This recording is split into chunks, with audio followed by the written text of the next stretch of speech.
সামনেই 3টে গুরুত্বপূর্ণ পরীক্ষা আছে, ডব্লিউবিপি, কেপি, এসএসসি, জিডি। ওই পরীক্ষাগুলোতে জিআই খুবই ইম্পর্টেন্ট, সেই কথা ভেবে আমরা আজকে কয়েকটা জিআই নিয়ে এসেছি। প্রথম জিআইটা কি আছে দেখো, দুটো ছক আছে, দ্বিতীয় ছকে একটা জিজ্ঞাসা চিহ্ন আছে। এই জিজ্ঞাসা চিহ্ন স্থানটা আমাদের পূর্ণ করতে হবে। কি করে পূর্ণ করতে হবে?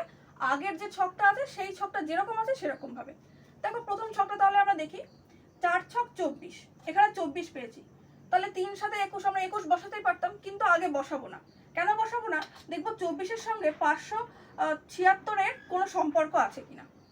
দেখো 24-এর স্কোয়ার যদি করি, 24 × 24 করলে আমাদের 576 হয়। তাহলে এখানেও 3 সাথে 21, দেখি কি আছে, 5 আর 4, যদি 5-এর স্কোয়ার করি 5 × 5 = 25, আর 4-এর যদি স্কোয়ার করি 4 × 4 = 16, 25 আর 16 যদি যোগ করি তাহলে আমরা 41 পেয়েছি। তাহলে দ্বিতীয়টা আমরা একই করব, 15-এর স্কোয়ার করব, তাহলে হয় 225, আর 6-এর স্কোয়ার করলে 36। এই দুটো যোগ করলে আমরা পাই 261। আচ্ছা 261 তাহলে দেখি, হ্যাঁ এ অপশনে আছে, তাহলে এটাই উত্তর। 3 নম্বর জিআইটা কি আছে দেখো, একটা ছক আছে, এখানে কিছু ছোট সংখ্যা দেওয়া আছে আর এই সাইডে কিছু বড় সংখ্যা দেওয়া আছে।